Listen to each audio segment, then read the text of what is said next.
now time for Bradford and Brooks, a civil discourse about civil affairs in Bardstown, Kentucky, and around the world. Please welcome your host for Bradford and Brooks, Margie Bradford and Jim Brooks.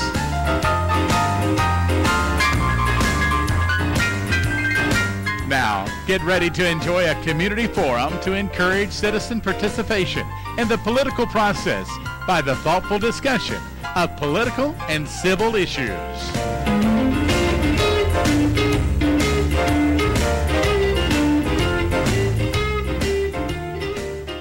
All right, you're back with Bradford and Brooks here on WBRT. Also want to welcome our listeners in the Lebanon and Marion County area listening to WBRT on our new frequency of 94.9 FM. So be sure and join us if you're in the Lebanon and Marion County area. You can get a better signal on us now. All right, we're back with another candidate interview, and again for the office of Nelson County Clerk. We have Jeanette Hall Sidebottom as our guest. Welcome, Jeanette. Thank you for having me. Well, it's great to have you on, and I know you've been you've had a busy year. I have, because you had opposition in the primary, right? And now you're in the just 3 weeks away, or yes, just a couple. I think it's 21 days. 21 days away from the general election. And to tell our listeners a little bit about why you decided to run for county clerk, and what do you bring to the table as your skills and experience.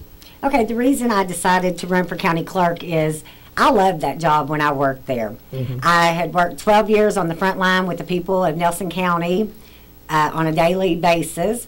I had an opportunity after 12 years to take a job as a supervisor in one of the local factories. I thought I would take that job to better my leadership skills. Mm-hmm. I feel like I'm ready to take on this task now. Like I said, I worked 12 years there on a daily basis, front line. I am the only candidate with the experience. I feel like I can take the office forward, mm-hmm. and I'm ready to start.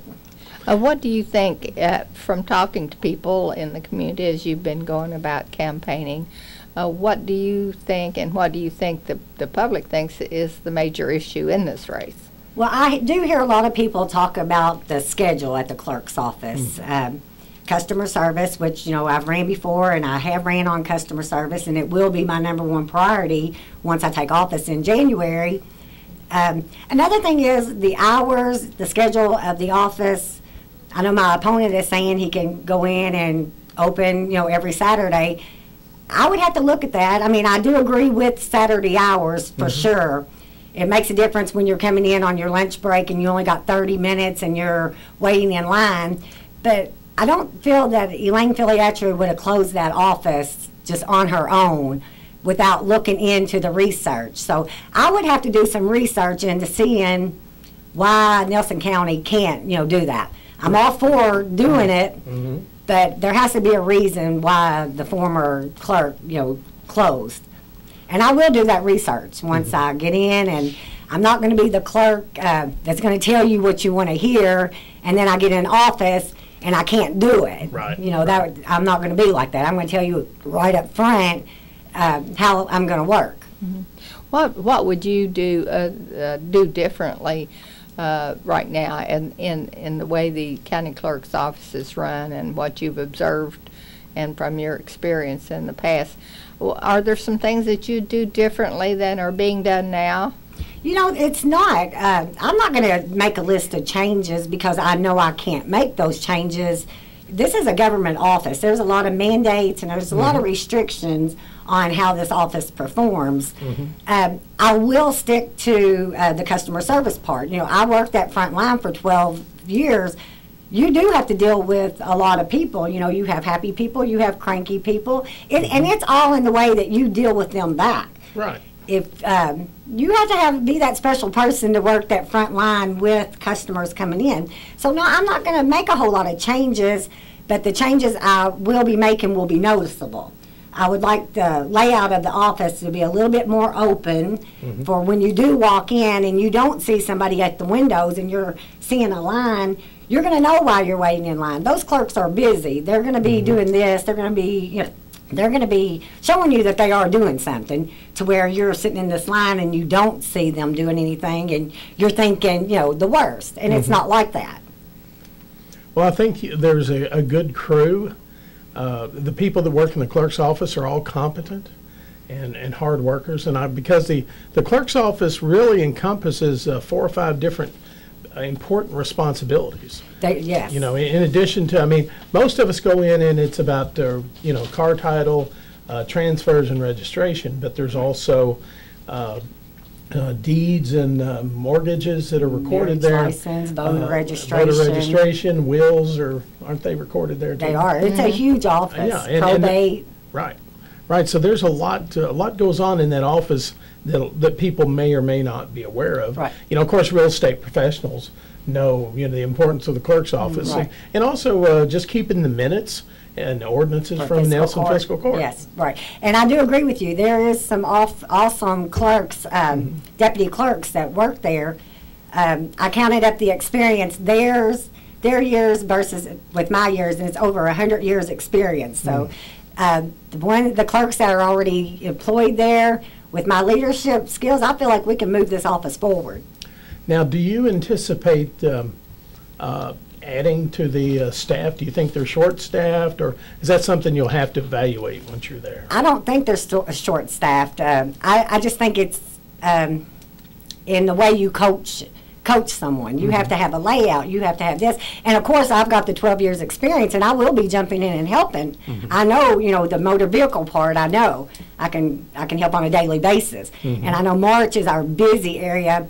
We will probably in March have maybe some temporaries at the peak moments, but there's a program that I started out with the Barstown High School. It was a DECA program when I was 16, and I really would like to implement that, having the children come.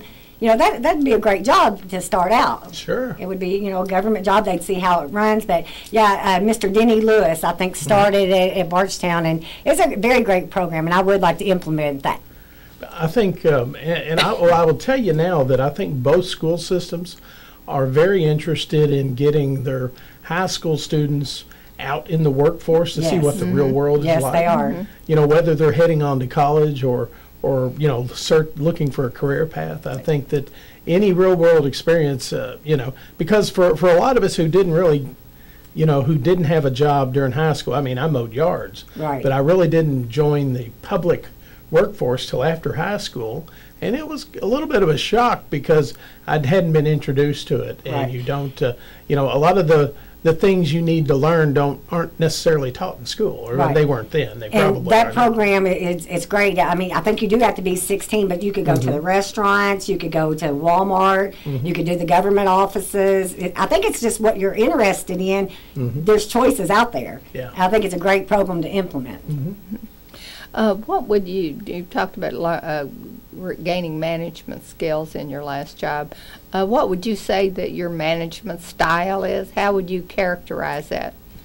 Okay, like I said, I left the clerk's office after 12 years of service and went to a factory, Interlock Packaging, for a supervisor position. I'm now a maintenance inventory coordinator with that same company.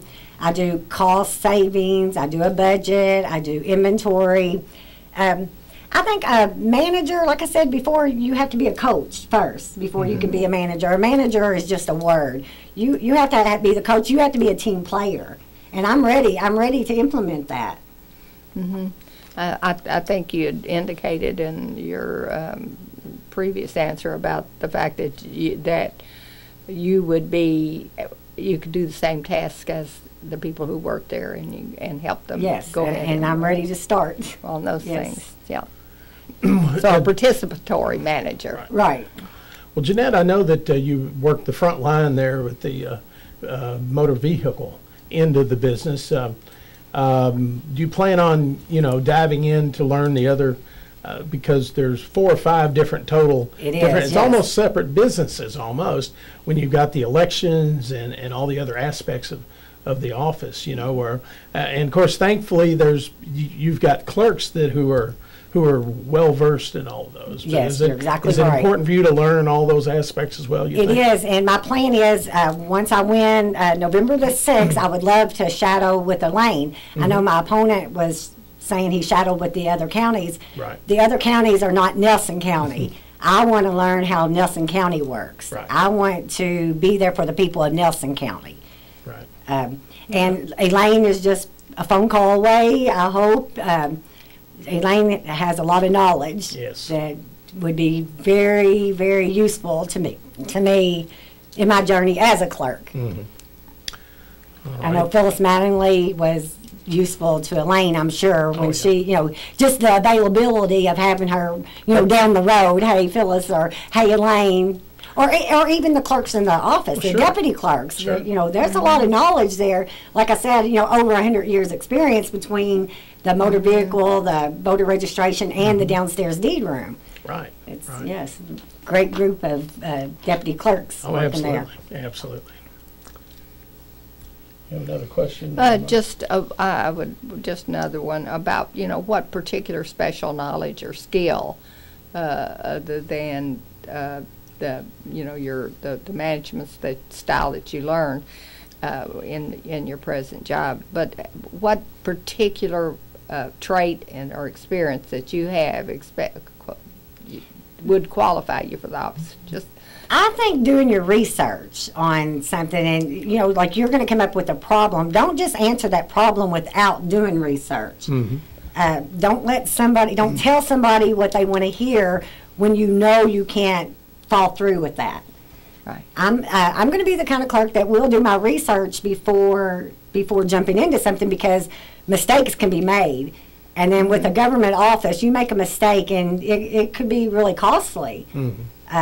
I'm doing cost savings right now, and it's really interesting. And I mean, that budget at the clerk's office is going to be your money. You have to make sure that it is well maintained. And over the years, it's been well maintained, and I plan on keeping that the way it is.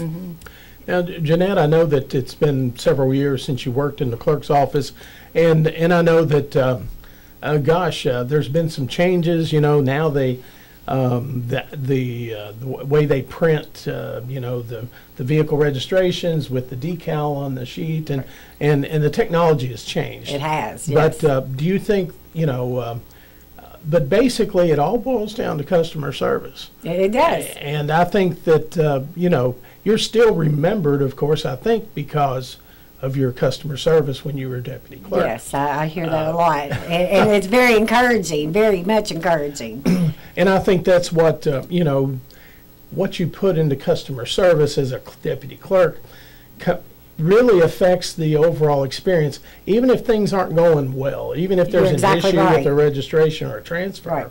The clerk really kind of can set the tone of how things are going. Exactly. Even if somebody comes in and they're in a bad mood. I agree with you 100%. You can calm that person down. If he comes in a bad mood, you put you in a bad mood, and you let him know that's not going to happen. Right. It's not going to happen. That is what customer service is. That is a public office. You have to deal with the public, and you have to know how to deal with the public. Right. And I think that's probably one of your strong points, because that's actually going to be the fun part of the job. To me, that's what it's about. It's about the customers. It's about the people in Nelson County. They pay your salary. They pay the deputy clerk's salary. And I know that sometimes, as I was saying earlier in the hour, my brother and I we transferred vehicles back and forth. It seemed like every time we went in the office when Phyllis was clerk, she'd say, "Oh Lord, here come those Brooks brothers." And she knew who you were. Yeah. Yes, she did. And so it seemed as though every thing we wanted to do, it was a little unusual, or or maybe she was just giving us grief about it. But we always felt that we knew that regardless of what issue might be there, that it was going to get taken care of. You're exactly right. Yes. And I think that you. And I just remember being in the office when you were in there, and I just know that you were always kind of a ray of sunshine. Well, thank you. Because you were always positive. Thank you. And I appreciate think that. that makes a big It difference. does when make you're a working big in public. difference. And then getting back, like in March, being the busy part of the clerk's office, and you're waiting in line, and sometimes that line goes out to the sidewalk.